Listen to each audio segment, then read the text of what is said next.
Hello everyone, welcome to Kaushalam. आज हम बात करने जा रहे हैं ई वे बिल के बारे में। ये ई वे बिल जीएसटी में आपने सुना होगा। क्या होता है ई वे बिल, किसको जनरेट करना होता है ई वे बिल, कब जनरेट करना होता है, कौन लोग हैं जो ई वे बिल जनरेट करने से एग्जेम्प्ट हैं। आज हम इसी टॉपिक पर बात करने वाले हैं। तो सबसे पहले बात करते हैं ई वे बिल क्या है।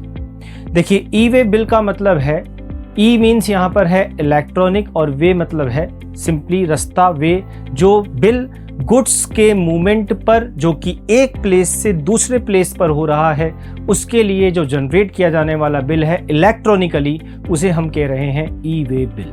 मतलब पहले क्या होता था, जीएसटी से पहले जब गुड्स एक स्टेट से दूसरे स्टेट में या एक स्टेट के अंदर ही एक जगह से दूसरी जगह ट्रांसफ़र होता था तो वहाँ पर प्रॉब्लम ये होती थी कि वहाँ टैक्स की चोरी हुआ करती थी।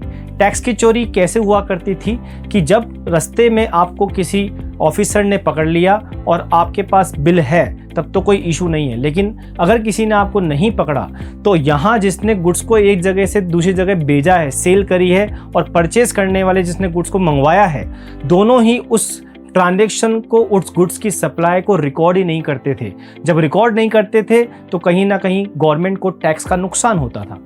इसलिए जीएसटी में गवर्नमेंट ने ई वे बिल का कॉन्सेप्ट बनाया कि अब जहां आप एक जगह से दूसरी जगह, चाहे वो इंट्रा स्टेट सप्लाई हो, इंट्रा स्टेट का मतलब है एक स्टेट से दूसरे स्टेट में, या स्टेट के अंदर ही अगर आप गुड्स का मूवमेंट भी करते हैं, सप्लाई में यहाँ मूवमेंट भी है, मतलब आप चाहे अपने एक गोडाउन से दूसरे गोडाउन में गुड्स भेज रहे हैं, चाहे आप किसी जॉब वर्कर को गुड्स भेज रहे हैं, या आप माल बेच रहे हैं, जी किसी भी कंडीशन में आपको यहाँ पर अगर गुड्स की वैल्यू 50,000 से ज़्यादा है तो आपको ई वे बिल जनरेट करना कंपलसरी है। इसके बिना आप माल को एक जगह से दूसरी जगह नहीं बेच सकते। तो ये था कॉन्सेप्ट ई वे बिल के पीछे। अब बात करते हैं ई वे बिल जनरेट कौन करेगा और कैसे करेगा। अब हम बात करते हैं ई वे बिल के जनरेशन के बारे में, कैसे हम जनरेट कर सकते हैं।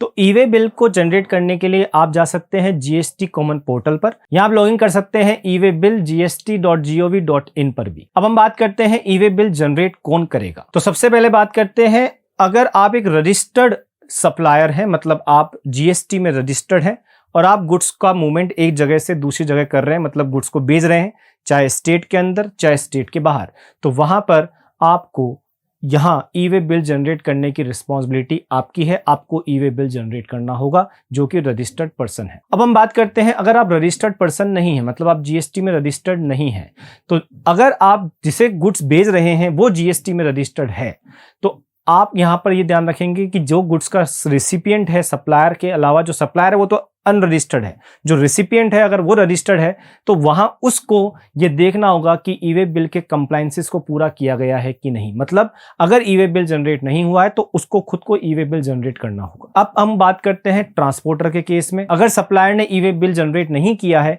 तो फिर ट्रांसपोर्टर की रिस्पॉन्सिबिलिटी है कि वो उसकी जगह ई वे बिल जनरेट करे, लेकिन बिना ई वे बिल जनरेट किए आप गुड्स का मूवमेंट नहीं कर सकते। चलिए हम बात करते हैं ऐसे केसेस जहां ई वे बिल की रिक्वायरमेंट नहीं होती, मतलब ई वे बिल जनरेट करने की जरूरत नहीं है। सबसे पहले, अगर नॉन मोटर व्हीकल के थ्रू गुड्स का ट्रांसपोर्टेशन हो रहा है, मतलब आप गुड्स का ट्रांसपोर्टेशन एयर से, रेलवे से कर रहे हैं, मोटर से नहीं कर रहे, तो आप यहाँ पर ई वे बिल जनरेट करने की यहाँ रिक्वायरमेंट नहीं है। अब हम बात करते हैं दूसरा केस क्या हो सकता है। अगर आप कोई मिनिस्ट्री ऑफ डिफेंस के अंडर कोई गुड्स का डिफेंस के लिए, आर्मी के लिए गुड्स का इंपोर्ट एक्सपोर्ट या गुड्स को एक जगह से दूसरी जगह भेज रहे हैं, तो यहाँ पर भी आपको ई वे बिल जनरेट करने की रिक्वायरमेंट नहीं है। इसी तरह अगर कस्टम अथॉरिटी या कस्टम पोर्ट से गुड्स को आगे क्लियरेंस के लिए भेजा जा रहा है तो वहाँ पर भी ई वे बिल की रिक्वायरमेंट नहीं है। इसी तरह जहां कंसाइनर ऑफ गुड्स खुद सेंट्रल गवर्नमेंट, स्टेट गवर्नमेंट या लोकल अथॉरिटी है, वहां भी ई वे बिल की रिक्वायरमेंट नहीं है। तो ऐसे बहुत से केसेस भी हैं जहां ई वे बिल की रिक्वायरमेंट नहीं है, जिसे गवर्नमेंट ने स्पेसिफिक नोटिफिकेशन द्वारा एग्जेम्प्ट कर रखा है। तो ये थी जानकारी ई वे बिल के बारे में। ऐसी ही कुछ अधिक इंटरेस्टिंग जानकारी के लिए आप डाउनलोड कर सकते हैं कौशलम ऐप। आप ज्वाइन कर सकते हैं कौशलम के डिफरेंट स्किल बेस्ड कोर्सेज को। Thank you.